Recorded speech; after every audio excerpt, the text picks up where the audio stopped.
네, 수업 시작하도록 하겠습니다. 안녕하세요. 저는 안지연노무사라고 합니다. 먼저 우리 강의 계획서부터 같이 보도록 할게요. 강의 계획서. 강의 계획서를 피시면 이제 저 이메일과 카페 주소가 같이 나와 있고요. 제가 이제는 질문을 이 메일 아니면 이제 카페 통해서 받고 있는데요.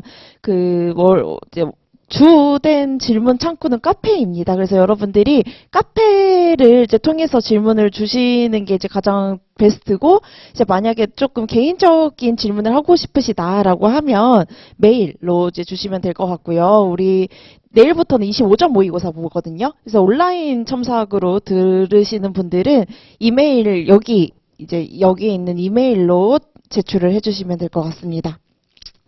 그래서 먼저 우리가 GS1기를 시작하게 되었는데 GS1기에 대해서 조금 더 설명을 드리고 진행하도록 할게요. GS1기는 그냥 쉽게 말해서 연기랑 일기 사이에 있는 순환 과정이에요. 그래서 연기와 2기 사이에 있는 징검다리 기수다라고 이제 저는 명칭을 붙일 거고, 그러면 어쨌든 우리가 1기라고 하는 거는 이제 연기와 2기 사이에 차별화되는 지점이 있어야 되는 거잖아요. 일단 여러분들 연기는 다 듣고 오셨죠? 연기 듣고 오셨죠? 연기는 우리가 심화 이론을 여기서 배웠었어요. 그래서 심화가 아니라 기본이죠. 기본 이론을 여기서 배웠죠, 여러분들이. 그래서 기본 이론에 대해서 여러분들이 연기에 약간 이제 미시적으로 배웠다라고 하면 여러분들이 일기에는 이 기본 이론을 정리하는 작업이에요. 정리하고 요약하는 작업을 같이 들어갈 거예요. 그래서 정리하고 요약하는 작업은 제가 서브노트를 따로 만들었어요. 그러면 기본서로 단거나 하시는 분들은 어떻게 하냐라고 했을 때 서브 따로 사지 마세요. 제가 서브노트로 나가긴 할 건데요. 기본서의 페이지 수도 다 알려드릴 겁니다. 또 같은 내용이에요. 그냥 기본서에 있는 내용을 축약한 게 서브노트거든요. 그래서 굳이 기본서로 단거나를 연기 때 시작했다라고 하셨으면 서브노트를 별도로 구비하실 필요는 없으십니다. 그래서 기본서 페이지도 다 알려드릴 거예요. 그래서 서브노트는 정리와 요약이 키워드예요. 정리하고 요약하는 거 위주로 이제 들어갈 거고요. 그러면 이제 일기라고 하는 거는 제가 이제 뭐 연기 때도 설명드렸지만 심화 이론으로 이제 구성이 됩니다. 그래서 제가 고민을 했어요. 여기 책에 있는 심화 이론만 이제 들어갈지 아니면 이제 또 이제 보충적으로 자료를 드릴지. 근데 제가 보기에는 우리 기본서 내용도 많거든요. 그래서 일단은 기본서 내용 위주로 가다가 정말 필요한 부분이 있으면 추가 자료로 드릴 거고, 그냥 제가 생각하기에는 일단 기본서에 있는 내용을 여러분들이 암기하고 이해하시는 게 기본인 것 같고요.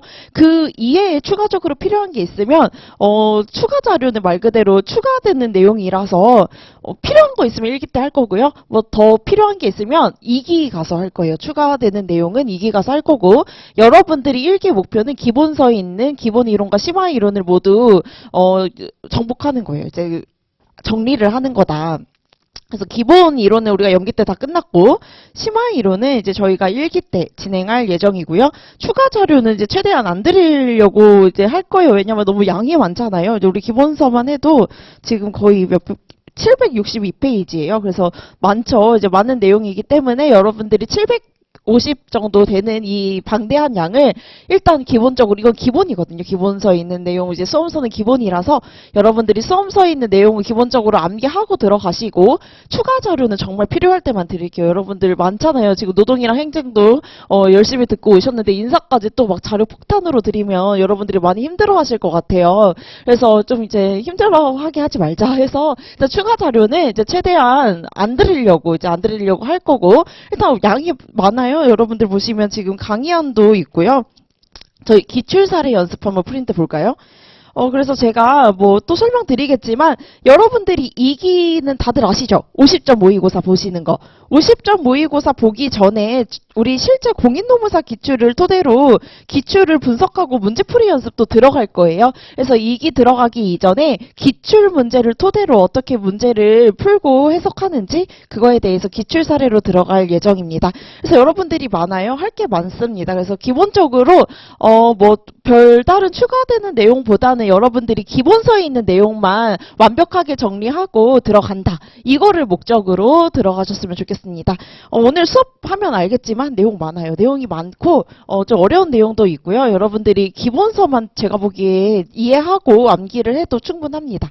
그래서 최대한 기본서 있는 내용으로 커버를 할 건데 뭐 보충되는 내용은 저희가 2기 들어가서 이제 진행할 예정이고요. 우리가 1기까지는 목표가 있어요. 목표가 있어야 되겠죠. 목표는 일단 말씀드렸듯이 기본서에 있는 내용을 완벽하게 숙지하고 암기하자.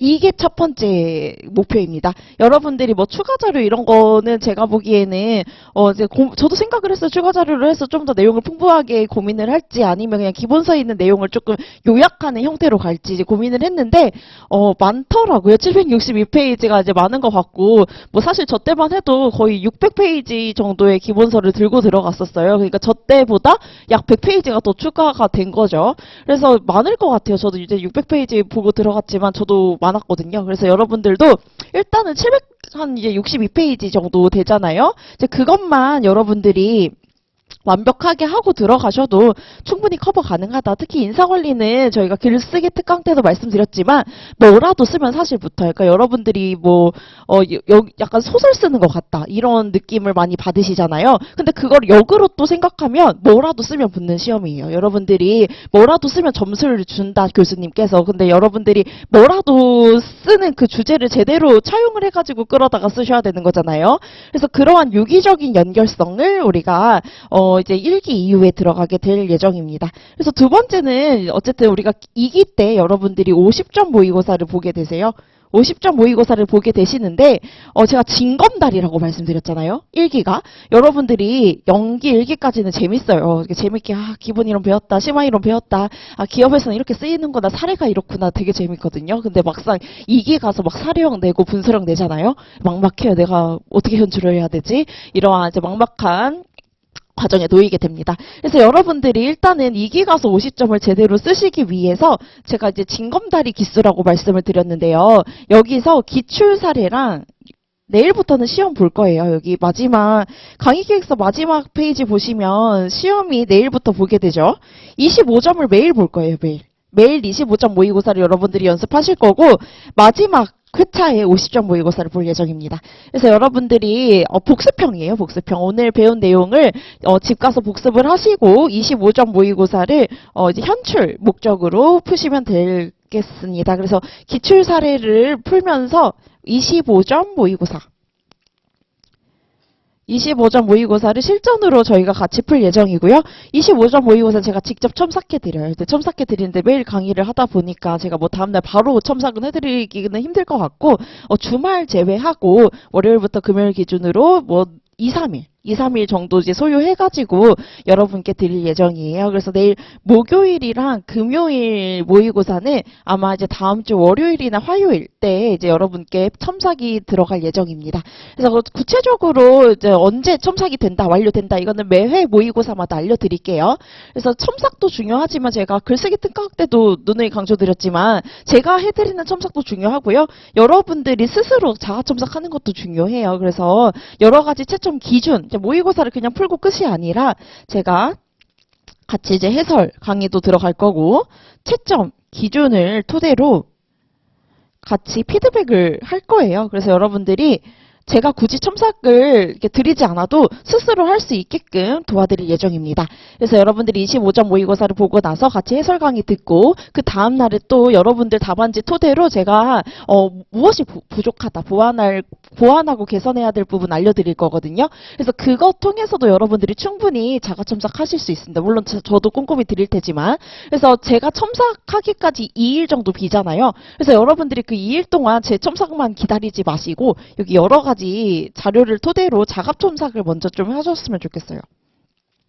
자가 첨삭을 토대로 뭐가 부족한지 스스로 체크하고 이게 이제 자기평가죠. MBO식으로 하면 자기평가를 하시고 이제 제가 이제 제 첨삭, 강사 첨삭, 감사 첨삭이나 이제 같이 비교를 하시는 거예요. 비교하면서 여러분들의 스스로의 위치를 좀 더 정확하게 파악하는 이러한 과정으로 들어가시면 될 것 같습니다. 그래서 여기까지 우리가 내일부터는 25점 여러분들이 모의고사 진행하고 예정 들어갈 거고요. 범위는 전날 공부한 범위까지. 이제 오늘은 직무와 전략적 인적 자원 관리를 나갈 거예요. 그래서 오늘 배운 내용이 내일 시험으로 나오게 되는 거겠죠. 그래서 범위는 전날 배운 내용, 전날 범위, 전날 공부한 데까지 수업 범위.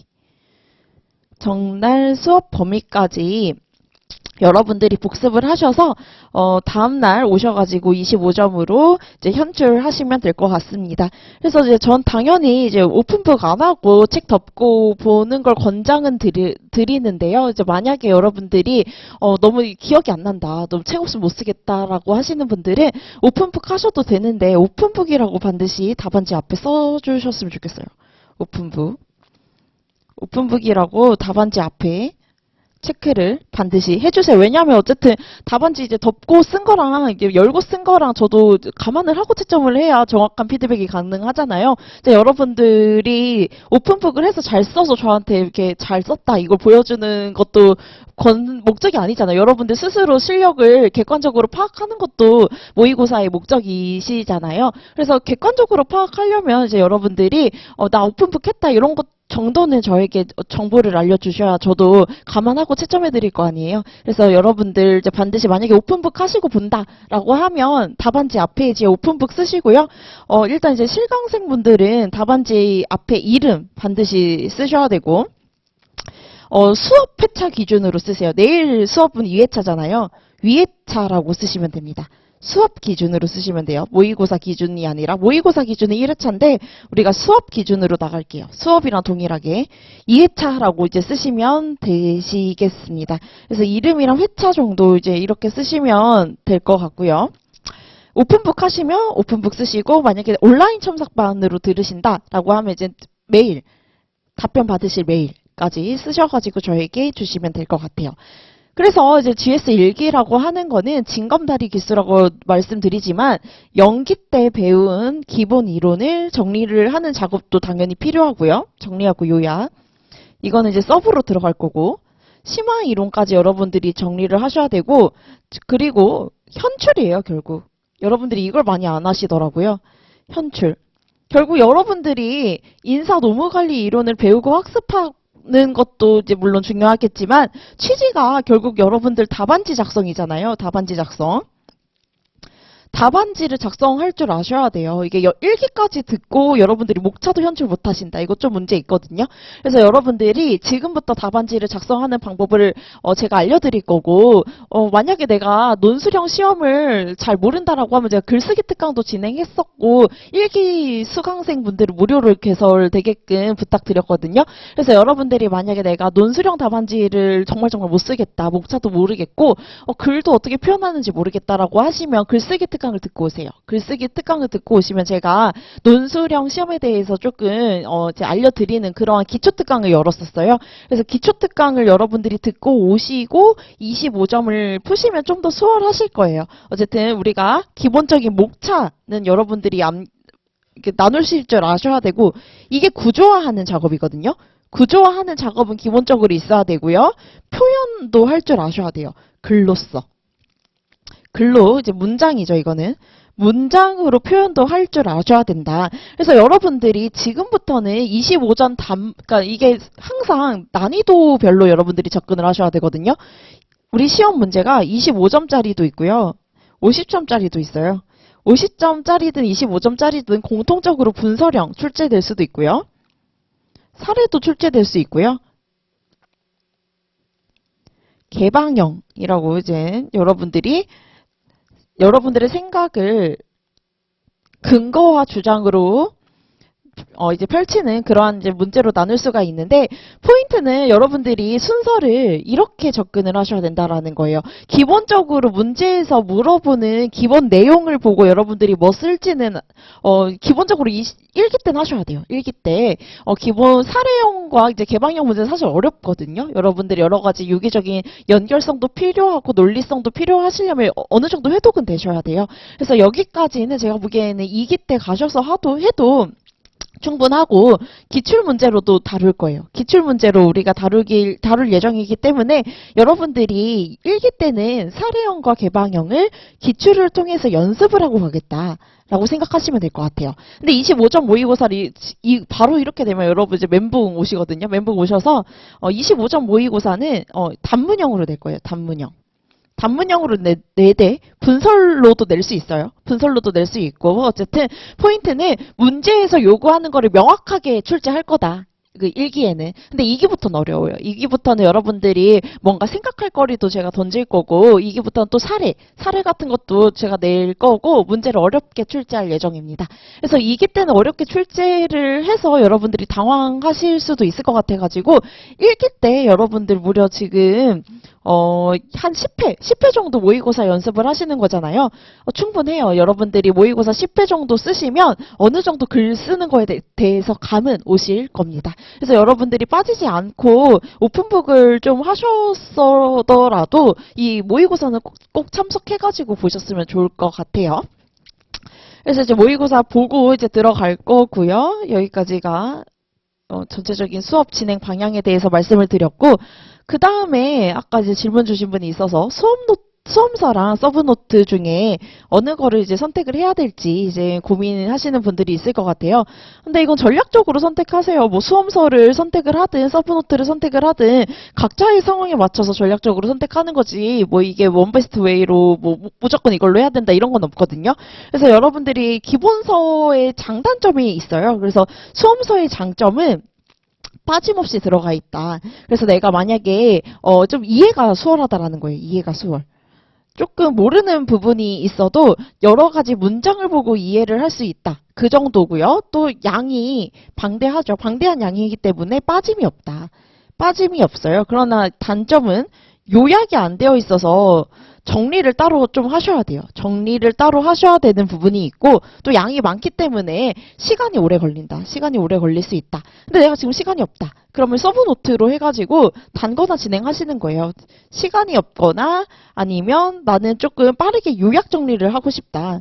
요약 정리를 하고 싶으신 분들은 서브를 선택하시면 됩니다. 저는 개인적으로 어제 수험서로 단권화를 하긴 했는데 최근에 합격생분들 이제 물어보니까 서브로 하신 분들도 꽤 요새 있더라고요. 그래서 여러분들이 선택하시면 되는 거예요. 이건 제가 선택해 드릴 수는 없는 것 같고 여러분들이 이제 처한 상황에 따라서 보시면 될 것 같습니다. 그래서 제가 서브노트로 단거나 할 수 있게끔 문장으로 구성을 했어요. 그러니까 단순히 단어만 넣은 게 아니라 여러분들이 답안지에 현출할 수 있게끔 문장으로 서브노트를 만들었거든요. 그래서 여러분들이 선택하시면 될 것 같아요. 서브노트로도 단거나 하실 수 있고요.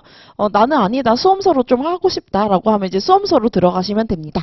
그래서 여러분들이 나는 방대한 양을 하루 전에 읽을 수 있는 실력이 되거나 아니면 나는 방대한 양을 조금 다 챙겨서 가고 싶다. 이러면 이제 수험서로 들어가시는 거고 아니다. 나는 이제 시간적인 효율이 필요한 사람이다. 라고 하면 서브 하시면 돼요. 그 방법은 여러분들이 처한 상황에 따라서 전략적으로 선택을 하시면 될 것 같아요. 그래서 이제는 제가 여기 강의안을 이런 식으로 만들었는데요. 강의안은 오늘은 제가 이렇게 프린트로 드리는데 내일부터는 마이박스를 이용할 거예요. 마이박스. 마이박스는 제 카페에 주소가 올라가 있고요.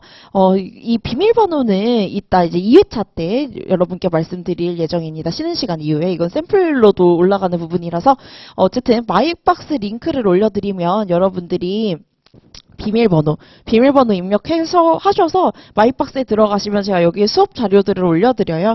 특히 이제 강의하는 여기로 올릴 거고 제가 여기에 올리는 이유는 여러분들 뭐 4차 산업혁명 시대다라고 하는데 스마트 기기로 나는 하는 게 편하다 하시는 MZ분들 있을 거잖아요. 그래서 나는 스마트 기기가 편하다라고 하면 스마트 기기로 다운을 받으셔가지고 이거 말 그대로 강의하는 보조자료거든요. 이게 보시면 보조자료예요. 보조자료. 그래서 보조자료로 활용하시고 서브노트에 없는 도식들을 제가 추가로 가져온 겁니다. 그래서 여러분들이 만약에 서브노트로 단거나 하신다 하면 강의안을 같이 활용을 해가지고 서브노트 단거나 하시면 됩니다. 서브를 단거나 하시고 또 수험서로 나가시는 분들도 스마트 기기 이런 거 활용하셔가지고 이제 같이 활용하시면 되고 아니다 나는 이거 스마트 기기보다는 종이가 페이퍼가 편하다. 페이퍼 가 편하다. 그러면 인쇄를 하셔서 오면 됩니다. 근데 저는 그냥 개인적으로 스마트 기기로 해가지고 같이 보는 게 좀 더 활용도가 높을 것 같아요. 어차피 지금 강의안 보시면 다 기본서에 있는 내용이거든요. 굳이 인쇄 안 하고 여러분들이 요새 이제 스마트 기기 들고 다니면서도 잘 볼 수 있잖아요. 그래서 여러분들이 이렇게 프린트로 보는 것보다는 스마트 기기 활용해가지고 자기 전에 보시거나 아니면 이동 시간에 여러분들이 복습 겸 보시는 걸 추천드려요. 그래서 저는 개인적으로 스마트 기기를 이용해가지고 보시는 걸 추천드리는데요. 또 이제는 사람마다 다르잖아요. 페이퍼가 편하신 분들도 계실 수도 있으니까 여러분들의 취향에 맞게끔 선택해가지고 들으시면 될 것 같습니다. 그래서 이게 우리가 오늘 할 게 많아서 바로 들어갈게요. 그래서 여기에 있는 내용은 한번 읽어보세요, 여러분들이. 이제 뭐 OT 관련한 내용은 뭐 크게 없을 것 같고 진도는 이렇게 이제 들어가고요.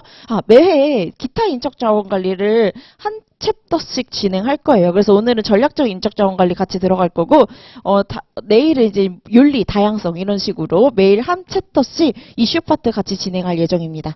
그래서 여러분들이 이슈까지 같이 이제 들어가시면 될 것 같고요. 우리 기출 문제는 이론을 다 학습하고 기출문제 들어갈 거거든요. 그래서 오늘은 여기 직무관리 이전까지 기출문제를 가지고 왔고요.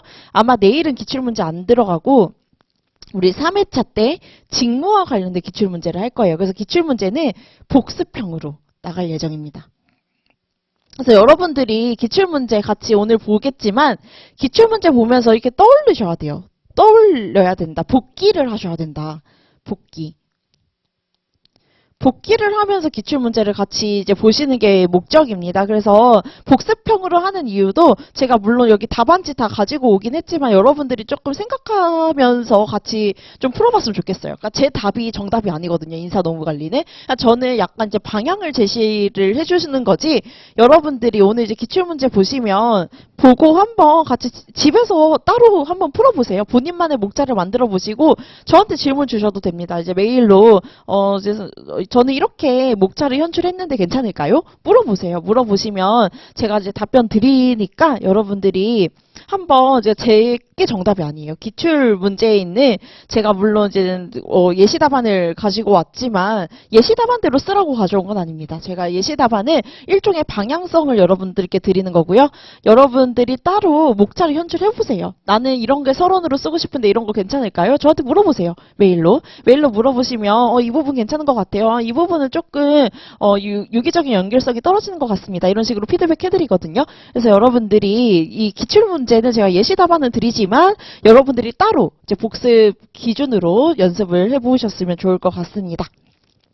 그래서 오늘은 바로 이제 수업 들어가도록 할게요. 서브노트 기준으로 들어가긴 할 건데 기본서 있는 내용 동일하니까 여러분들 이제 기본서 있으신 분들은 기본서 보시면 되고 서브노트로 이제 하시는 분들은 서브노트 같이 보시면 될 것 같습니다.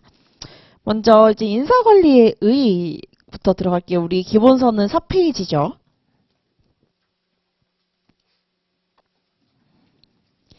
인사관리는 이제 말 그대로 인적 자원과 관리의 합성어다.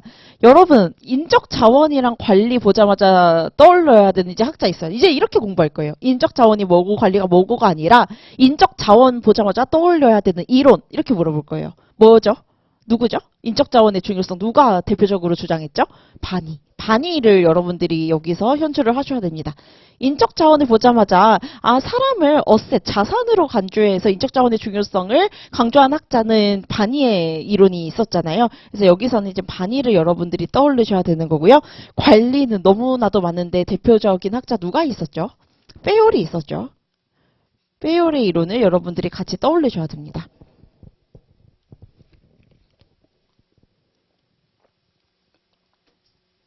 자세한 내용은 뒤에서 볼 거고요. 어쨌든 인사관리의 연구 대상이라고 하는 거는 직무와 사람에 대해서 여러분들이 배우게 된다라고 말씀을 드렸습니다. 그래서 서구식을 기본으로 한다라는 거예요. 직무를 먼저 분석을 해서 이 직무가 인사관리의 기준이 된다라는 거예요. 인사관리의 기준이 되어서 이 직무를 중심으로 HRM이 이루어지게 된다라는 내용입니다. 그래서 사이먼의 이제 의사결정 이론이 이제 나오고 있는데요. 인적자원 관리가 그렇다면 왜 중요할까라고 이제 나오고 있는데 결국 이제 사이먼이라고 하는 학자는 여러분들 이제 서브노트로 하게 되시면 연한 형광펜으로 좀 칠하셨으면 좋을 것 같아요. 어차피 다 키워드만 요약한 책이거든요. 그래서 만약에 서브노트로 단권화를 하신다라고 하면 진한 걸로 바로 하지 마시고 이제 연한 걸로 여러분들이 들어가시면 될 것 같습니다. 어쨌든 사이먼의 학자는 우리 경영조직에서도 배우지만 의사결정 이론에서도 배우죠. 기업의 활동은 의사결정의 연속이고 경영자가 바로 기업의 생존을 결정하는 의사결정의 질을 높일 수 있는 수단으로서 중요하기 때문에 인적 자본은 중요하다라고 얘기했는데 중요한 거는 3M이죠. 경영의 3요소입니다. 기업의 목표 달성을 위해서 3가지 요소가 필요하다라는 건데요. 첫 번째는 사람이 있었고요. 두 번째는 돈, 세 번째는 물자가 있었습니다. 첫 번째 사람은 인적 자본, 사회적 자본 보자마자 여러분들 떠올려야 될 게 뭐죠? 고성과 작업 시스템이 성과를 창출하는 3가지 요소 뭐였죠? 3가지 요소 인적 자본, 사회적 자본, QWL이 있었어요. 그것과 일맥상통하는 거죠. 그래서 여러분들이 이런 식으로 지금 유기적으로 제가 설명드리고 있어요. 지금은 기본 이론을 세세하게 설명드릴 수는 없는 거고 뒤에 있는 여러 가지 주제를 연관지어서 지금 설명드릴 거예요. 빠르게 할 거예요. 지금 기본 이론을 세세하게 할 시간은 없고 제가 1기 때는 빠르게 이런 식으로 요약하고 정리하는 작업으로 들어갈 거예요. 그래서 어쨌든 사람과 관련된 이 인적 자본과 사회적 자본의 중요성은 우리가 이미 배웠어요. 고성과 작업 시스템의 성과 향상 기제로 배웠습니다. 그래서 지적 자본과 정서적 자본을 묶어서 인적 자본이고요. 그 다음이 사회적 자본이 있었고 마지막으로 QWL이 있었습니다. 그래서 여러분들이 복습하는 차원에서 보시면 될 것 같아요. 인적 자본은 뭐죠? 사람이 보유하고 있는 KSA를 의미하고요. 이러한 사람들이 모이면 관계 속에서 기인하는 자본을 창출할 수 있다라고 말씀을 드렸었어요. 그게 대표적인 사회적인 자본이고 제가 밑에 뜻도 써놨죠. 사회적인 자본이란 네트워크, 관계를 통해서 형성이 되는 거고요. 그 관계 속의 상호작용이나 협력이 미치는 자산이다. 그래서 우리 경영조직 시간에는 개인 차원의 변수를 배우고 집단 차원의 변수를 배우거든요. 개인 차원은 말 그대로 사람 한 명에 대해서 파악하는 도구로서 쓰이는 학문이고요. 집단은 사람들이 모이면 부서를 이루겠죠. 근데 우리가 집단에서 배우는 게 크게 집단의 기능 중에서도 2가지 기능이 있거든요. 첫 번째는 역기능이 있고요. 두 번째는 순기능이 있어요. 역기능은 뭐냐? 사람들이 모여있는데 역기능적인 갈등을 싸우기만 한다라는 거예요. 갈등을 일으키고 특히 사회적인 테마. 집단으로 일을 하면 어쨌든 규모와 생산성의 관계거든요. 규모와 생산성의 관계에서 규모가 커질수록 생산성이 늘어나야 되는 거잖아요. 그런데 오히려 사회적 테마과 같은 역기능이 일어나게 돼가지고 이런 식으로 과정 손실이 일어나게 된다는 거예요. 우리가 경주 때 배우는 거고 여러분들이 이제 포인트는 아무리 고성과자가 모인 집단이라 하더라도 이러한 역기능이 일어날 수 있다는 거예요. 뭐 역기능적인 갈등, 사회적인 태만 이런 걸로 인해서 집단에서의 역기능이 일어날 수 있다. 그래서 어쨌든 포인트는 우리가 과업의 상호 의존성이 증가하는 시대에서 특히 팀으로 업무하는 시대잖아요. 변화와 창의와 혁신 이런 것들이 중요하니까. 그래서 결국은 집단의 순기능으로서 사회적인 촉진을 일으키는 게 중요하다는 거예요. 그럼 뭐를 일으켜야 되냐? 사람들이 모이면 팀워크를 통한 시너지. 이게 중요하다는 거예요. 팀워크를 통한 시너지. 이거를 내야 된다. 이게 사회적 자본입니다. 결국은 아무리 고성과자들이 모여도 서로 싸우면 안 된다라는 거예요. 서로 이제 긍정적인 교류를 하고 신뢰를 통해서 협력하고 협동하고 이런 것들이 중요하다라는 겁니다. 그래서 사회적인 자본이라고 하는 거는 관계 속에서 기인하는 자본으로서 상호작용 과정에서 시너지를 통한 팀워크 이런 것들을 내야 된다라는 거예요. 그래서 우리가 고성과 작업 시스템에서 중요한 요소로서 인적 자본과 사회적 자본을 배웠었습니다. 그래서 이렇게 이제 배웠고요. 그 다음이 재무자본, 세 번째가 이제 물자, 시설과 관련된 내용이 나오고 있는데 당연히 이제 여기서 가장 중요한 거는 인적 자본이라고 저희가 배웠었습니다. 그 이제 우리 기본서에 있는 5페이지에 있는데요. 자원 기반 이론이라고 해서 아까 설명드린 반의의 이론이 여기에 나오죠. 그러면 왜 인적 자본이 중요할까라고 하면 숨은 가치라는 거예요. 차별적 속성, 다른 자원이 가지지 못하는 차별적인 속성을 가지게 된다. 특히 재무제표에 표시가 되지 않는다라고 되어 있는데 무형자산이라는 거예요. 무형자산. 재무제표에 표시되지 않는 무형자산이지만 이 무형자산만이 가진 여러 가지 특징, 4가지 우리가 배웠었습니다. 성과의 수행자 뭐죠? 일을 하는 주체라는 거예요. 일을 하는 주체고, 두 번째, 인격을 갖췄다라는 거 뭐죠?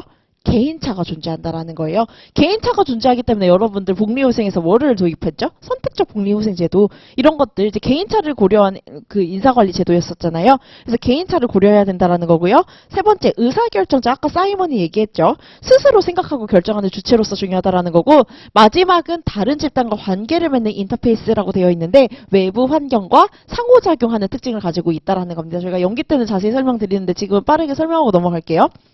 인적자본 접근법이라고 되어 있는데 아까 말씀드렸지만 인적자본이라고 하는 거는 근로자 개인이 보유하고 있는 KSA를 의미하고요. 인적자본의 중요성, 결국 지식정보사회라는 거예요. 산업화 시대에서는 물적자본, 재본적 자본이 중요했지만 지식정보사회에서는 사람이 가진 인적 자본이 중요해지고 있다. 왜요? 그게 바로 불이오라는 특성을 가져서 지속적인 경쟁 우위가 된다라는 거죠. 맥킨지사에서는 인재전쟁이라는 말이 있다. 여기 이제 인재전쟁이라는 거는 말 그대로 유능한 인재를 확보를 하는 게 중요하다. 여러분들이 이 내용은 확보관리에서도 쓸 수가 있겠죠. 확보관리. 그래서 포인트는 이거예요. 사람을 통한 경쟁 우위 구축이 중요해지고 있다라는 것입니다. 결국은 재능과 꿈에 대한 경쟁 시대에서 핵심 전략 자산이 사람이라는 건데 제가 관련한 내용을 강의 하나 한번 같이 볼까요? 산업사회와 비교하고 있어요. 여기 보시면 산업사회와 지식정보사회를 이제 비교한 강의안이 나오고 있죠. 우리 책에도 있어요. 기본서에 제가 여기 써놨어요. 기본서 5페이지에 있는 이제 내용인데요. 여기 보시면 산업화 시대에서는 재무적인 자본이 중요했다라는 거예요. 재무적인 자본이 있어야 시설을 투자하고 기업이 돈을 벌 수 있었는데 이제는 지속적인 자기 혁신을 필요하다. 아까도 계속 강조드렸죠. 혁신 중요하다고. 혁신의 시대에서는 뭐가 중요하다? 인적 자본이 중요하다라는 거예요. 왜요? 바니의 자원기반 이론에 따르면 브리오라는 특성을 가지고 있는 거잖아요. 브리오라는 특성을 가지고 있어서 지속적인 경쟁 우위의 원천이 된다. 밑에서도 배우겠지만 여러분들이 이거 배웠죠? 우리 다 배운 거예요. 자원의 이질성과 자원의 비이동성을 가지면 뭐가 되죠? 뭐가 돼요? 경쟁 우위를 가진 자원이 되는 거예요. 여기까지는. 자원이 경쟁 우위를 가지게 되는 거고요. 결국 바니가 얘기한 게 뭐였어요? 포터랑 다르거든요. 포터는 뭐라고 얘기했죠? 포터는 기업이 처한 상황이 중요하다. 그래서 5가지 세력 모형으로 명명했고요. 아니다. 근데 바니는 그 반대죠. 기업이 가진 내부 역량이 중요하다라고 중요한 학자입니다. 그래서 내부 역량으로서 기업이 보유한 내부 자원이 중요하다라는 거예요. 그러면 이 자원이 왜 중요하냐라고 했을 때 첫 번째, 경쟁 우위, 경쟁력의 원천이 된다라는 거예요. 그러면 경쟁력이 원천이 되는 자원의 특징은 총 2가지가 있었습니다. 이질성과 비이동성이라는 자원의 특징이 있었고요. 그러면 이 경쟁 우위가 일시적이어야 돼요?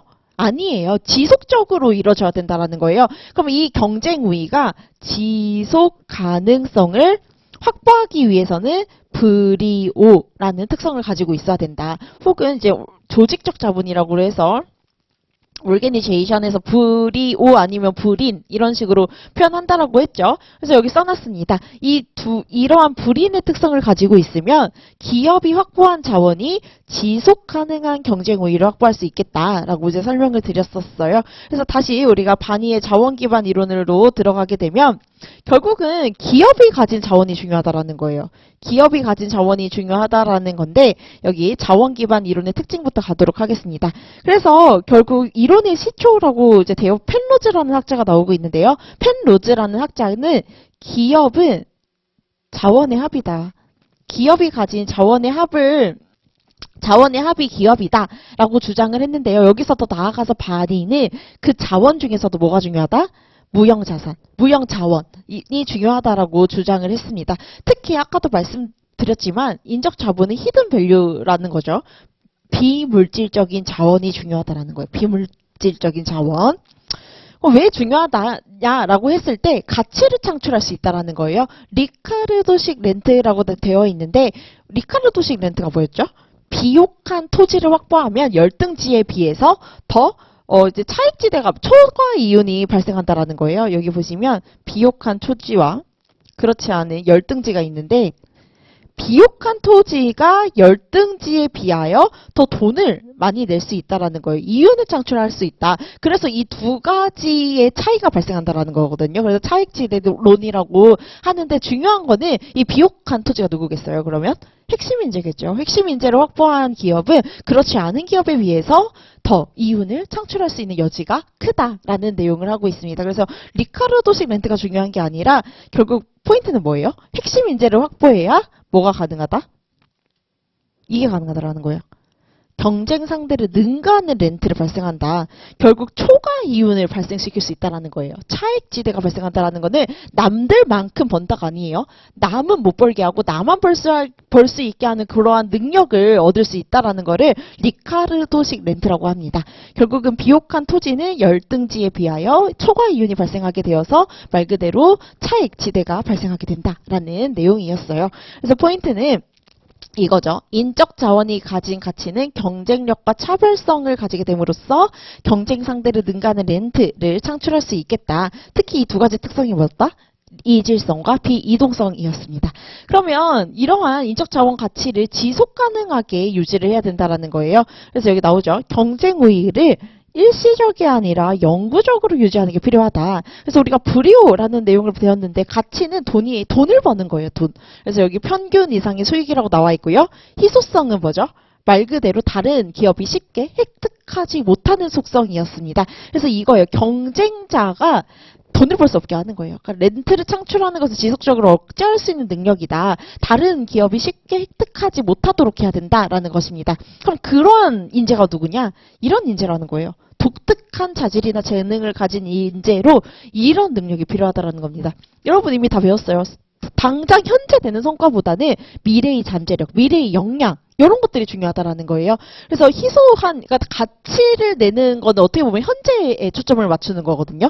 현재 당장 우리 기업을 위해 돈을 벌어다 주냐 이게 중요한 거고요. 이 희소하다라는 거는 미래의 성장 가능성이에요. 미래의 성장 가능성.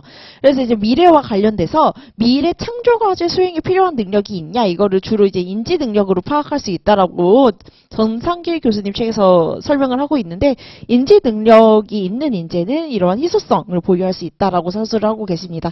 포인트는 이 희소성이라고 하는 거는 다른 기업의 렌트를 지속적으로 억제할 수 있는 능력을 의미하게 되고요. 그렇게 되려면 다른 기업이 쉽게 따라하면 안 된다라는 내용을 획득하면 안 된다. 다른 기업이 쉽게 획득할 수 없는 것이어야 된다라는 특성이 희소성입니다.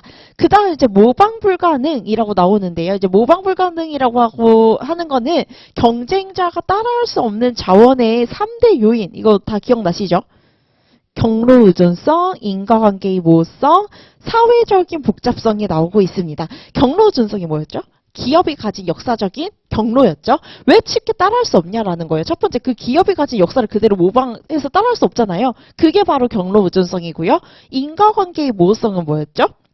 자원과 경쟁 우위 간의 인과관계 파악이 어렵기 때문에 쉽게 벤치마킹 할 수 없는 속성. 이게 이제 인과관계의 모호성이었고 사회적인 복잡성. 우리 사회 뭐라고 했죠? 2명 이상 모이면 사회라고 했어요. 관계라고 말씀을 드렸습니다. 그 기업이 가진 인맥, 그 기업이 가진 관계 그대로 따라할 수 있냐라는 거예요. 그래서 사회적인 복잡성은 관계관리예요. 관계관리. 이 세 가지의 속성으로 인해 경쟁자가 쉽게 따라할 수 없다라는 거고요. 그럼 만약에 따라 하더라도 조직적으로 받쳐주는 자본 이게 있느냐 이게 중요하다라는 건데요. 여기 보시면 만약에 경쟁자가 대체 인력을 이제 뽑았어요. 대체 인력을 뽑더라도 그 인재를 그 조직에서만 창출할 수 있는 능력이 중요하다라는 거예요. 여러분들도 뭐 아시겠지만 예를 들어서 같은 인적 자원이 있더라도 A 기업에서 내는 성과와 B기업에서 내는 성과는 다를 수 있어요. 특히 왜요? 이제는 이 사람만 내는 성과만 중요한 게 아니라 그 기업의 문화, 그 기업의 구성원 이런 것들도 중요하다라는 거예요. 그래서 결국은 뭐가 중요하다? 조직적으로 받쳐주고 있느냐. 이게 포인트라는 겁니다. 조직적으로 받쳐주고 있느냐. 그래서 여기서는 이 중요한 키워드가 이거예요. 체계적인 조직화. 체화돼야 된다는 거예요. 체화. 체화되는 속성이다.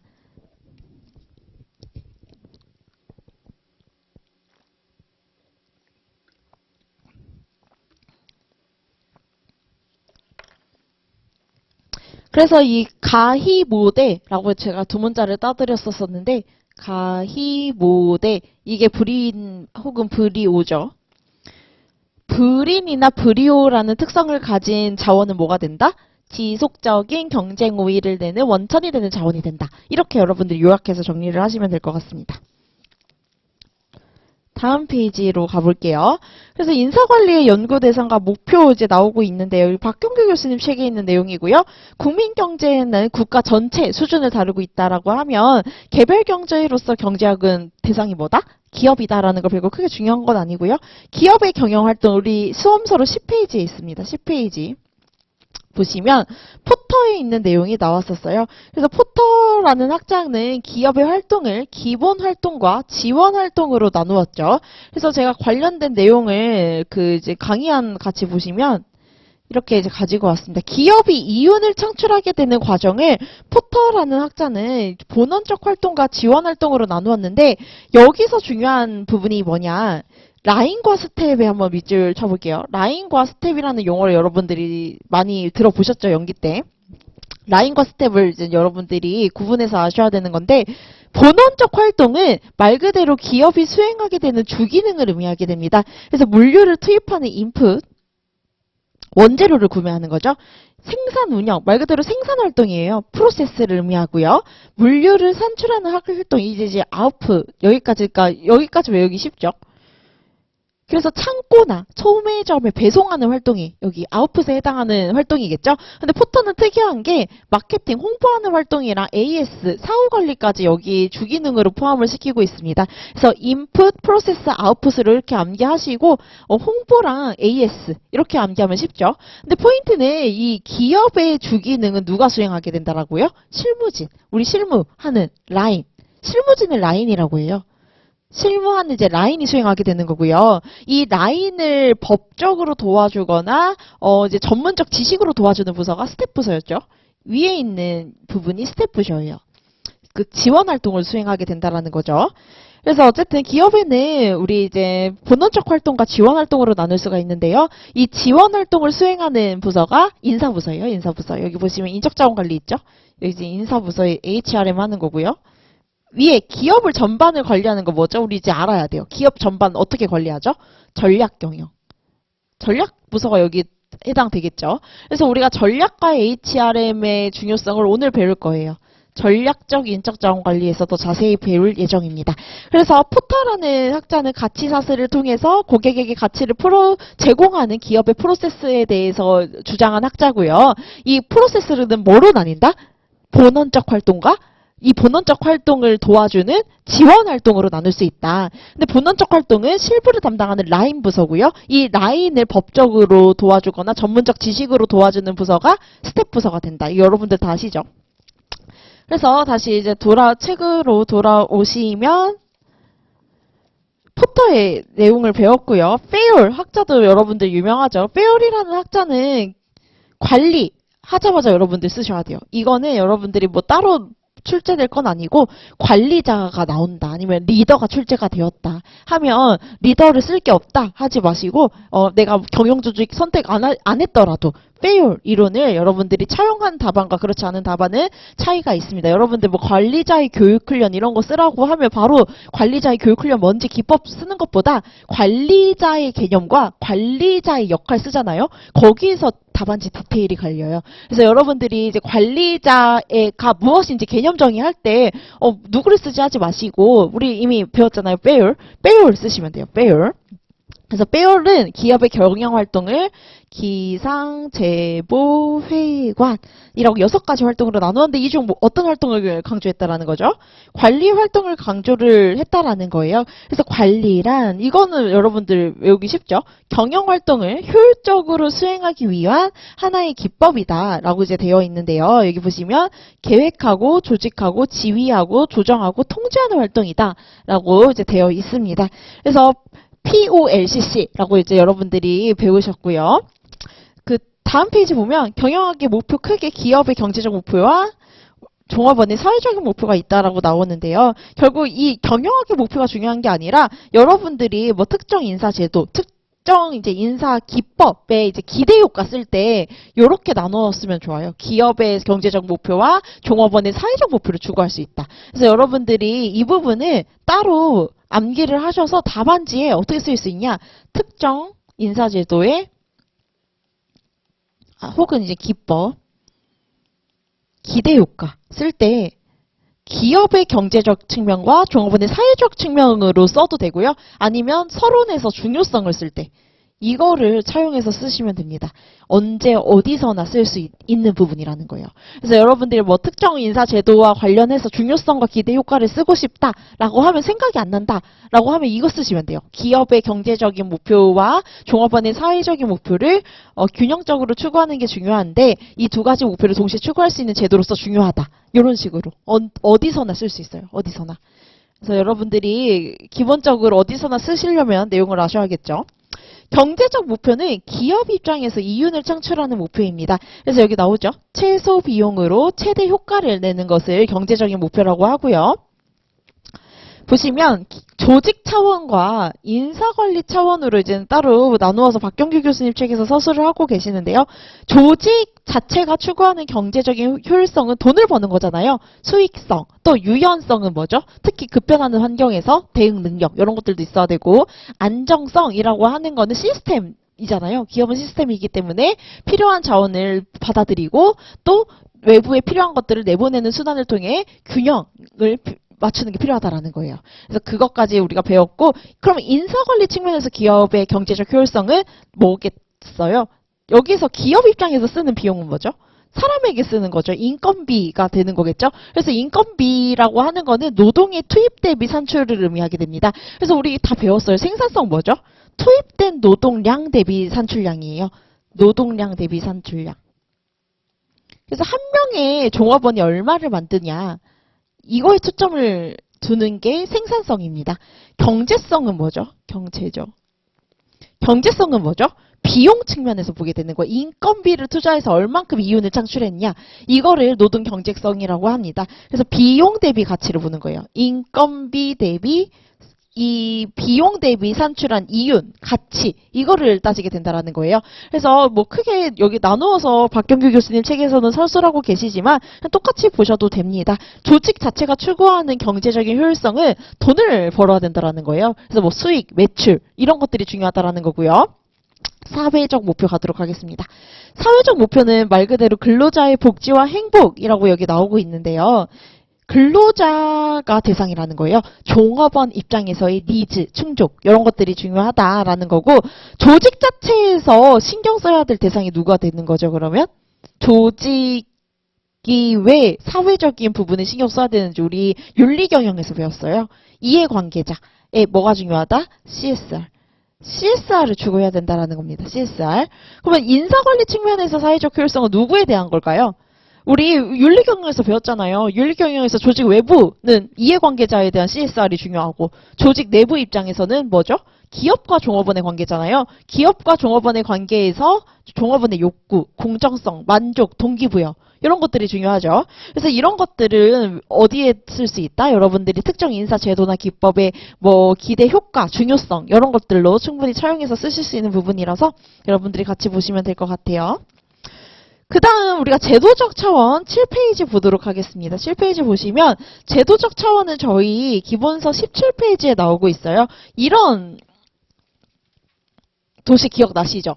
우리 세 가지 차원에서 봐야 된다라고 말씀드렸었어요. 우리 지금 봤어요. 두 가지 차원은. 첫 번째는 기능적인 차원, 확기평 보유방. 두 번째는 관리적인 차원에서 플랜도시 혹은 페어의 POLCC. 세 번째 차원이 바로 제도적인 차원이었습니다. 그래서 관리적인 차원, 여기가 뭐 플랜도시, 기능적인 차원, 제도적인 차원 이런 그림이 있었어요. 17페이지 보시면 있을 거예요. 기능적 차원은 확계평 보유방. 우리 지금 제도적인 차원을 보는 거예요.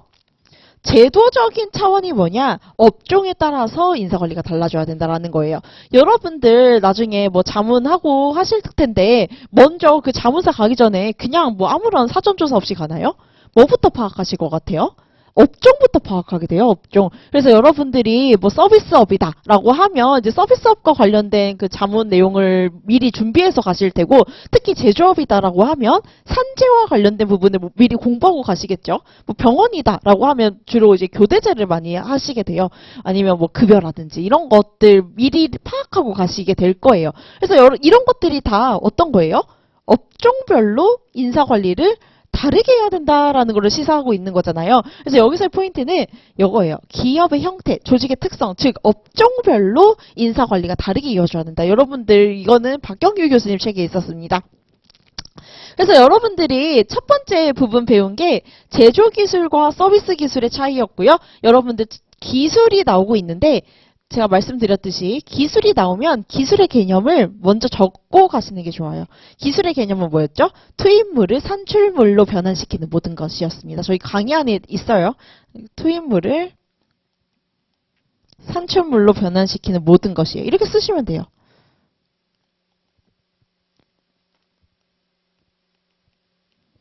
그런데 이 산출물이 제품이면 제품에 투입되는 기술이면 제조기술이고요. 서비스면 서비스 기술이 되는 거죠. 그래서 제가 이 차이를 강의안을 다시 가시면 강의안을 이렇게 이제 정리를 해서 가지고 왔습니다. 기술의 개념도 나오죠. 기술이란 투입물이 산출물로 변환되는 사용되는 모든 것을 의미하게 된다. 여러분들 이런 식으로 개념 서술하고 가시면 좋고요. 근데 여기서 제가 답안지 구성 팁도 가지고 왔어요. 여러분들이 서비스 기술과 제조 기술의 인사관리 기능별 방안을 논하시오라고 문제가 만약에 나왔어요. 그러면 바로 이렇게 들어가시는 것보다는 첫 번째로 특징을 짚고 그 다음에 기능별 방안 쓰시는 게 좋아요. 그래서 먼저 특징을 짚어야 된다. 서비스 기술이 뭐고 제조 기술이 뭔지 여러분들이 특징을 짚어주고 답안지 작성에 들어가야 된다라는 거예요. 그래서 그 특징을 우리 서브노트에는 8페이지에 나와 있죠. 8페이지가 아니라 7페이지에 나와 있죠. 7페이지에 제가 나와 있고 우리 기본서 17페이지에도 제조기술과 서비스 기술의 차이가 나와 있어요. 그래서 먼저 이걸로 볼게요. 우리 강의안으로 보게 되면 산출물이 다르다라는 거예요. 아까 우리 뭐라 그랬죠? 기술이? 인풋을 아웃풋으로 변환시키는 모든 것이라고 했죠. 근데 그 아웃풋이 유형의 산출물, 즉 제조 물건이다, 그러니까 유형이다라고 했을 때는 제조업이 되는 거고요. 무형의 산출물이라고 하는 거는 감정노동이에요. 감정노동.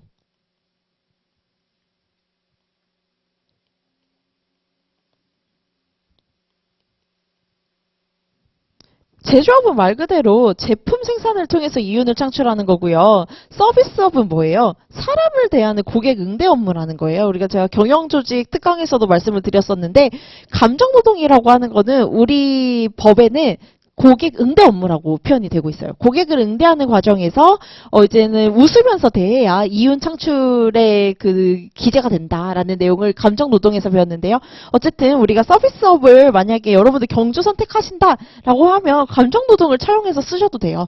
결국은 뭐예요? 서비스업이라고 하는 거는 서비스를 산출한다라는 거예요. 서비스를 산출하는 과정에서 이윤을 창출하게 되는 거를 서비스업이라고 합니다. 그래서 여러분 이게 달라요. 여기 보시면 구체적인 기술이 필요하냐, 일반적인 능력이 필요하냐, 이게 다릅니다. 제조업에서는 이 말 그대로 제품을 생산하기 위한 기술만 있으면 돼요. 뭐 용접 기술 이런 것들 구체적이죠. 근데 고객을 응대하는 과정에서 필요한 능력은 구체적이지 않잖아요. 추상적이죠. 일반적인 능력이 필요하다라는 거예요. 그래서 여러분들이 이러한 키워드를 기준으로 학계평 보유방을 들어가셔야 된다라는 거예요. 그래서 먼저 한번 같이 볼게요. 제조업 보시게 되시면 피질빛 중심의 바이 전략이라고 제가 썼는데요. 왜 이렇게 썼을까요? 직무를 중심으로 선발이 가능하다라는 거예요. 아까 말씀드렸지만 제조기술 같은 경우에는 기술이 구체적이라고 말씀드렸잖아요. 요구되는 기술이 구체적이기 때문에 직무를 중심으로 한 선발이 가능하다라는 거예요. 직무를 중심으로 뭐가 가능하다? 우리 직무 분석 왜 하죠? 직무 정보를 파악하기 위해서 하는 거였죠. 직무를 중심으로 TDR이라든지 특히 KSA 능력을 명확하게 규정할 수 있다라는 거예요. 명확하게. 그 다음 여기서는 사람을 대하는 일반적인 능력이 중요하다라는 거예요. 그러면 여러분들이 생각을 해보세요. 고객을 응대하는 사람을 뽑을 때 뭐를 기준으로 뽑으실 거예요? 인성, 가치관 이런 것들을 기준으로 뽑지 않겠어요? 그쵸? 이런 것들이 일반적 능력이에요. 인성이라든지 가치관. 이런 것들은 여러분들 직무 분석을 통해서 구체적인 KSA, 뭐 TDR 이런 거 산출할 수 있을까요? 없겠죠. 추상적이니까. 그러면 뭐가 중요하겠어요? 인성과 가치관이 중요하고 조직 내 사람들과 대인관계의 질 이런 것들도 중요하게 여겨진다라는 거예요. 특히 고객을 응대하는 과정에서 사람에게 대응하는 인간관계 능력 이런 것들도 중요하다라는 거예요. 그러면 이게 중요하지 않겠어요? POP? 조직 적합성. 조직 적합성을 중심으로 메이크 전략을 하는 게 중요하다라는 것입니다. 그래서 이제 POP과 PCP 중심으로 제가 이제 구분을 했고요. 여기 개발도 이제 나오고 있는데 스킬에 초점을 둬야 된다라고 이제 나오고 있습니다. 특히 기술 향상, 훈련을 해야 된다라는 거예요. 대표적으로 스킬에 초점을 둔 작업중 교육훈련 기법 뭐가 있었죠? 실습장 훈련, 도제제도, 직업학교 훈련 이 세 가지가 있었죠. 이런 거 활용해서 쓰셔도 되는 거고요. 기술 훈련을 해야 된다. 특히 우리 뒤에서 배우겠지만 업스클링 이런 것들도 활용해서 쓸 수가 있겠죠.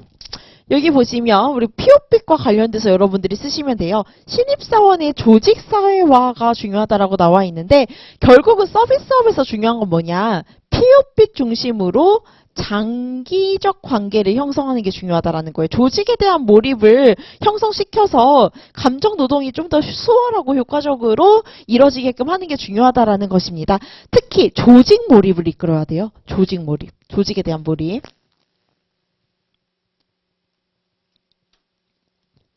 그래서 이런 것들을 위해서 조직사회화 기법을 수행할 수 있겠고요. 또 고객을 응대하려면 뭐가 필요하다라고 아까 방금 말씀드렸죠? 인간관계 능력. 인간관계 능력 중요하죠. 그래서 인간관계 능력을 위해서 관리층 교육훈련 기법 중에 대인관계 능력을 향상시키는 기법 세 가지 있었죠? 역할연기법, 행동모델법, 교류분석법. 이 세 가지 기법을 차용해서 여러분들이 쓰시면 되는 거고요. 그 다음 우리 평가 보상으로 가도록 할게요. 결국 제가 지금 상대평가 성과, 절대평가 연공이라고 썼는데 취지가 왜 제가 이렇게 썼을까요? 결국은 제조업은 구체적인 기술을 토대로 개인이 스스로 업무 수행을 할 수 있는 거라는 거예요. 개인 위주로 조직이 돌아간다는 거고요. 여기 서비스업은 뭐가 중요해요? 안정 이런 것들이 중요하지 않겠어요? 안정과 화합, 대인관계에 대한 협력, 기술 이런 것들이 기술이 아니라 협력에 관한 대인관계의 질 이런 것들이 중요하다라는 거예요. 그래서 인간관계의 질이 중요하다라는 거예요. 여기서는 직무가 중요하다라고 하면 여기는 사람 간의 인간관계 관리가 중요하다라는 거예요. 그래서 직무가 중요하다. 이 직무를 누가 수행한다? 개인이 혼자 수행하는 게 중요하고요. 여기서는 사람들이 모여서 화합을 하는 게 중요하다라는 거예요. 그래서 직무를 개인으로 수행하게 되면 그냥 성과를 기준으로 상대평가 할 수 있겠죠. 그래서 상대평가는 특히 보상과 연관 지을 수가 있겠습니다. 관리적 목적으로 쓰일 수 있다는 거예요. 평가 중에서도 보상과 연관시켜서. 왜요? 구체적인 기술을 개인 혼자 수행하면 되는 거기 때문에 굳이 여기 제조업에서는 협력이 필요가 없어요. 그냥 개인이 가진 기술을 토대로 이제 제품을 만들면 되는 거예요. 그래서 상대평가를 사용할 수 있고 보상과 연동시켜서 성과를 기준으로 보상을 지급할 수 있다. 특히 업적의 평가가 용이한 이유가 뭐다? 기술이 구체적이기 때문에. 그러나 이제 서비스업에서는 사람 간의 화합 관계 이런 것들이 중요하다라고 말씀을 드렸죠. 특히 이제 절대평가를 제가 써놨는데 평가 중에서도 여기서는 개발 목적으로 써야겠죠. 개발 목적으로 해야 된다. 아까 왜요? 메이크 전략 썼잖아요. 메이크 전략을 했기 때문에 개발적인 목적에서 절대평가 쓸 수가 있겠고요. 특히 연공을 기준이라고 여기에 썼는데요. 여기 연공은 이것과 연관이 되겠죠. 조직사회와. 장기 고용한다라는 거잖아요. 장기 고용을 토대로 우리 조직에 오래 남는 게 이슈이기 때문에 우리 조직에 오래 남길 수 있는 인사제도 뭐가 있었죠? 연공급이 있었잖아요. 그래서 연공급을 차용할 수 있겠다라는 거고요. 물론 연공급이 문제가 있었죠. 무사한일 이러한 문제가 있었잖아요. 그래서 특히 이제 고령화되고 있는 사회 시대에서 부담이 있었죠. 인건비에 대한 부담. 그럼 여러분들 뭐 쓰면 되겠어요? 인센티브 제도 병행할 수 있다 이렇게 쓰시면 되죠. 특히 어떤 인센티브 제도? 집단 인센티브 제도 이런 거 활용하면 좋겠죠. 그 다음 여기 유지 갈게요. 여기 제조업에선 당연히 신체적인 측면에서 산업안전관리가 이슈가 되겠고요. 우리 서비스업에서는 동기부여라고 썼는데요. 특히 여러분들 이제 감정노동 수행하는 과정에서 뭐가 중요하겠어요? 고객을 응대하는 과정에서 고객과의 마찰 이런 부정적인 사건이 일어났을 때 감정노동은 또 연관되는 개념이 스트레스예요. 스트레스에 대한 관리가 필요하다는 겁니다. 특히 우리가 경조 특강에는 설명드렸지만 서비스업은 감정노동이라는 특성이 있고 이 감정노동의 특성이 뭐냐?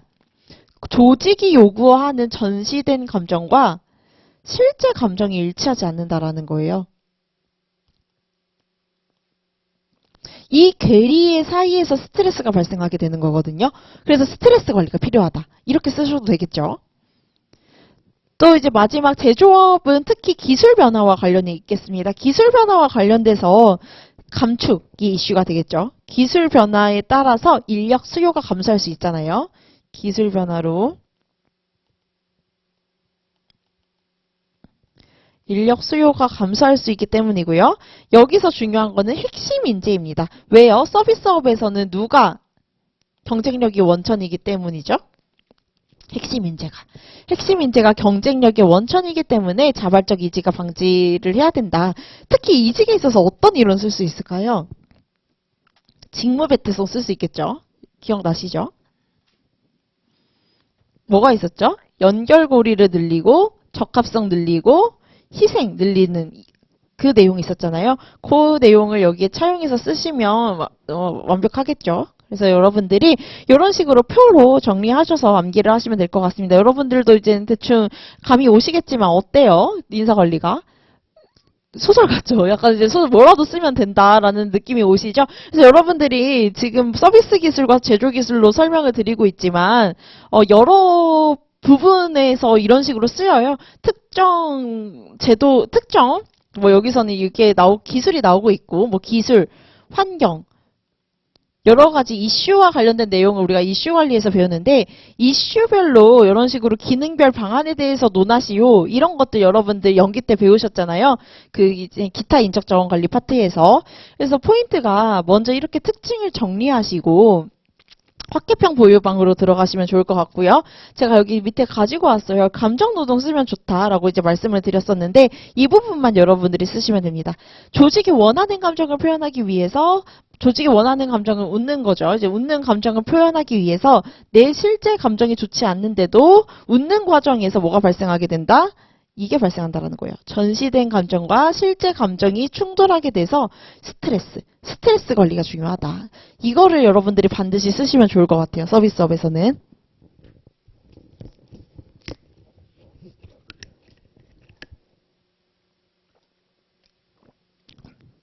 그 다음 이제 병원으로 갈게요. 사실 여러분들 뭐 보험도 있고 하거든요. 근데 그냥 이걸로 쓰세요. 다 서비스업입니다. 뭐 보험 인사관리, 호텔 인사관리 따로 암기하면 너무 양이 늘어나잖아요. 그래서 그냥 보험이든 호텔이든 다 서비스업이잖아요. 감정노동이고. 그래서 여러분들이 보험, 호텔까지 따로 암기하지 마세요. 근데 이건 따로 암기하세요. 병원 조직의 인사관리. 이거는 달라요. 그냥 일반 그 내용과 다른 특성이 있죠. 병원 조직은. 그래서 병원 조직의 인사관리는 우리 책에 20페이지에 있고요. 서브노트에는 8페이지 보시면 되는데 강의안으로 여러분들이 정리하시면 될 것 같아요. 여기 강의안. 먼저 제가 병원 조직의 특징부터 쓰라고 했었죠. 병원 조직의 특징은 여러분들 이제 경조 선택이 아니시더라도 이 정도는 아세요. 민츠버그의 전문적 관료제입니다. 민츠버그의 전문적 관료제가 뭐냐? 기본적으로 복직국이 낮은 조직이에요. 복직국이 낮은 조직인데 전문적 관료제라고 하는 거는 가장 큰 특징이 과업이 어렵다라는 거예요. 의사 생각해 보세요. 의사라는 자격 쉽게 획득할 수 있나요? 쉽게 획득할 수 없죠. 과업이 복잡하다라는 거예요. 복잡한 과업을 수행하기 위해서 일단 자격을 보유한 사람에게 권한을 부여해서 알아서 업무를 시키게 한다라는 거예요. 전문적 관료제라고 하는 거는. 그래서 여기서 키워드는 과업이 복잡하다. 복잡한 과업을 수행을 하게 되는 거라는 것입니다. 의사나 특히 여기 병원이 나오지만 전문적 관료제의 대표적인 예시가 병원도 있고 대학도 있거든요. 다 특징이 뭐예요? 과업이 어때요? 어렵죠. 어렵고 복잡한 과업을 수행하기 위해서 뭐가 필요하다? 자격이 필요하다라는 거예요. 자격. 자격으로 표준화되는 조직을 전문적 관료제라고 합니다. 그래서 여러분들 경주 선택 아닌데 뭐 구체적으로 아실 필요는 없고 그냥 용어만 아시면 될 것 같아요. 전문적 관료제가 병원을 뜻하는 거고 이 부분이 핵심입니다. 고도로 개발된 기술이나 지식을 소유한 전문가들이 재량권을 가지고 업무를 수행하게 된다는 거예요. 재량권과 권한을 가지고. 그래서 기본적으로 복직공이 낮은 유기적 조직 구조의 특성을 가지게 된다라는 것입니다. 그래서 제가 이 특징을 기준으로 확계평 보유방을 서술을 했는데 하나씩 볼게요. 확보관리 보도록 하겠습니다. 확보관리. 의사의 또 여기서 중요한 게 전문적 관료제도 있는데요. 수익과 공공성을 같이 고려해야 된다. 이것도 여러분들이 포인트예요.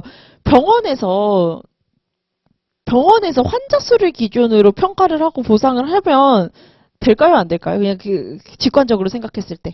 그것만 가지고 할 수가 없어요. 왜냐? 생명과 직결된 거잖아요. 생명과 직결된 거기 때문에 공공성이라는 특징도 같이 고려를 해야 된다. 이거 뭐와 비슷하죠? CSR과 비슷하죠. 이해관계자의 정당성 이런 것들도 병원 조직은 고려를 해야 된다라는 거예요. 작년에 꽃고무에서 성형외과에서 이제 의료사고로 사망한 사건이 꽃고무에 나왔었는데 그 원인이 뭐였냐? 환자 수를 기준으로 계속 매출 올리는 데에만 신경을 썼다라는 거예요. 그래서 그 병원이 성형외과인데 공장식으로 이루어졌다라는 거예요. 공장식. 그래서 원래 한 명의 환자를 기준으로 이렇게 밀착해서 케어를 해야 되는데 공장식으로 이루어지다 보니까 한 명의 의사가 여러 명의 환자를 이런 식으로 이제 순환하면서 관리를 하는 과정에서 의료사고가 발생했다라는 거예요. 그런데 이렇게 수익성을 기준으로 운영을 하게 되다 보면 이런 식으로 의료사고 발생해서 뉴스에 나오면 뭐가 문제가 되는 거죠? 이해관계자의 정당성을 상실할 수 있게 되는 거잖아요. 그래서 정당성도 같이 고려해야 된다는 거예요. 뭐 공공성, 뭐 정당성도 괜찮아요. 정당성 이런 것들을 키워드를 살려서 제가 이제 서술을 했는데 같이 보도록 할게요. 이 의사에 대한 수요 공급 예측 매우 어렵죠. 어렵고 특히 인력을 확보하지 못하는 경우에는 시장 기회를 상실할 뿐만 아니라 여기 보시면 시장 기회를 상실할 뿐만 아니라 이렇게 썼어요. 이해관계자에 대한 정당성까지 상실될 수 있다. 그래서 어떻게 해야 된다? HR 플래닝 할 때 장기적인 계획이 필요하다. 이렇게 서술을 해줬습니다. 그래서 여러분들이 지금 제가 글쓰기 특강 때도 강조를 드렸지만 이것만 쓰는 거는 주장이에요. 여러분들이 이런 식으로 키워드, 근거를 살려서 현출을 하는 게 포인트입니다. 그래서 확보관리라고 하는 거는 장기적인 인적자원 계획이 필요하다. 이게 포인트가 아니라 여러분들이 뭐 정당성이라고 하든지 뭐 시장기회 상실 이러한 근거가 되는 부분 체크하면서 암기하시면 좋을 것 같아요. 개발관리 가도록 하겠습니다. 병원에 종사하는 인력은 이미 구체적인 자격을 획득한 인재다. 따라서 의사를 대상으로 뭐 의료기술 교육하나요? 필요 없겠죠. 이미 자격을 획득하고 온 사람들이니까. 직무에 대한 훈련보다 이미 자격을 갖추고 왔어요. 의사라는 자격 갖추려고 얼마나 공부하고 했겠어요. 그래서 직무에 대한 교육 훈련보다는 이게 포인트입니다. 고객 서비스의 질을 향상하기 위해서 대인관계 능력에 초점을 맞춰야 된다라고 저는 서술을 해줬어요. 그래서 역할 연기, 행동 모델, 교류 분석이라는 관리층의 인간관계 교육 훈련 기법을 여기에 서술을 해줬고 T그룹 훈련 써도 되겠죠. 그쵸? 감수성 훈련도 여기에 쓰시면 되겠죠. 포인트는 대인관계 능력입니다. 감수성 훈련도 여기에 쓸 수가 있겠어요. 다른 사람과의 접촉을 통해서 다른 사람을 이해하는 제도가 감수성 훈련이었죠. 평가 관리 가도록 하겠습니다. 그래서 여기 썼어요. 평가에서는 수익과 공익성 간의 딜레마가 존재하게 된다.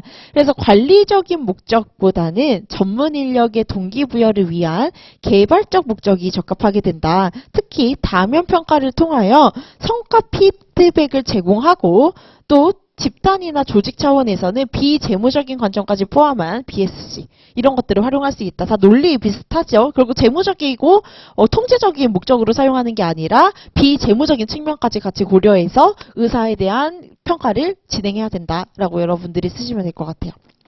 보상 관리 보도록 할게요. 의사 어때요? 돈 많이 줘야 확보가 되는 인재죠. 외부 공정성이 중요하다. 시장에서의 경쟁력 있는 임금을 제공해야 된다라는 겁니다. 특히 자격의 표준화라고 하는 거는 쉽게 말해서 자격이 있는 의사를 데리고 와야 운영이 가능하다라는 거예요.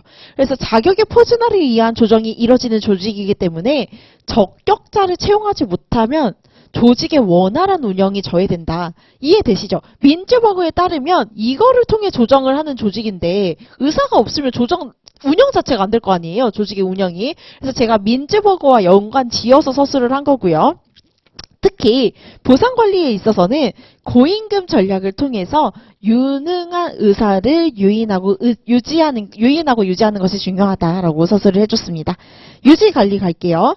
유지관리 보시면 제가 이렇게 써놨어요. 생명을 다루는 직업으로 높은 책임감이 수반되고 특히 감정노동을 수행하죠. 환자를 대하는 과정에서도 감정노동할 수 있잖아요. 또 24시간 운영을 통한 교대제 작업까지 하기 때문에 어때요? 이거 다 어떻게 배웠죠, 우리가? 유지관리 파트에서? 스트레스의 원인 변수로 다 배운 내용들이죠. 그래서 높은 책임감, 감정노동, 이러한 교대제 작업은 뭐의 원인이다? 스트레스로 인한 원인이다. 스트레스가 발생할 수 있다는 거예요. 그래서 스트레스 관리가 필요하기 때문에 종업원 지원 프로그램을 도입하거나 직무 자원을 확충하는 관리, 이런 것들이 중요하다라고 서술을 하고 있습니다. 마지막 이직으로 갈게요. 자격의 표준화로 인해 조정이 되는 조직, 계속 이제 민주버그로 일관되게 서술하고 있고요. 전문 인력의 이직은 높은 이직 비용을 가져다 준다. 자격의 표준화로 인해 조정되는 조직이기 때문에 의사가 없으면 조직의 운영이 안 되잖아요. 그럼 이직 비용이 높아지는 거겠죠. 그래서 이직을 막아야 된다라는 거고, 제가 직무배태성 이론을 이런 식으로 차용해서 여러분들이 쓰시면 돼요. 그래서 보시면 직무배태성의 정도를 높여야 된다. 특히 연계를 높이는 거는 멘토링, OJT 이런 것들을 활용할 수 있겠고요. 전문 인력에 맞는 수평적 조직 문화 형성을 통해서 POP, 왜요? 이미 자격은 확보됐기 때문에, 직무 적합성은 확보됐기 때문에 전문 인력에 맞는 수평적 조직 문화 형성을 통한 POP를 높이고, 특히 앞서 얘와 또 연관지어서 서술을 해줬어요. 고임금 전략을 통해 희생까지 높이는 전략이 필요하게 된다. 그래서 이제 병원 조직이 만약에 출제가 된다라고 하면 그냥 이것만 여러분들이 암기하시면 될 것 같아요. 여러분들 만약에 이제 경조를 배우시면 이거는 기본적인 내용이거든요. 민지버그의 전문적 관료제. 그래서 병원 조직이 나왔을 때 이 부분을 먼저 쓰고 들어가면 좀 더 전문적인 답안 작성이 가능합니다. 그래서 여러분들이 우리 책에 있는 내용을 기계적으로 보지 마시고 일단 첫 번째 뭐라고요? 병원 조직은 생명을 다루기 때문에 사회적인 정당성이 필요하다. 공공성, 윤리 이런 것들이 필요하다라는 점. 두 번째는 뭐로 인해 조직이 조정이 되고 통합이 된다? 자격의 표준화. 자격이 있어야 들어와서 업무 수행을 할 수 있다는 거. 왜요? 과업 자체가 복잡하기 때문에, 어렵고 복잡한 업무이기 때문에 두 가지만 암기하세요. 첫 번째는 정당성, 공공성, 이러한 사회적인 책임 수행해야 되고, 두 번째는 여기 자격의 표준화. 이렇게 두 가지로 여러분들이 체크해서 암기하시면 될 것 같아요. 다 책에 있는 내용이에요. 굳이 쓸 필요는 없고, 제가 이걸 따로 가지고 온 이유는 책에 없어요. 전문적 관료제가. 우리 경영조직에 배우는 이론입니다. 그래서 여러분들이 따로 이것만 이제 체크해서 암기하시면 될 것 같아요. 복잡한 과업이기 때문에 이것만. 이 기술의 표준화가 자격의 표준화거든요. 똑같은 말로. 자격이 있어야 조정이 된다는 거예요. 자격의 표준화. 이것만 여러분들이 아시고 가시면 될 것 같아요.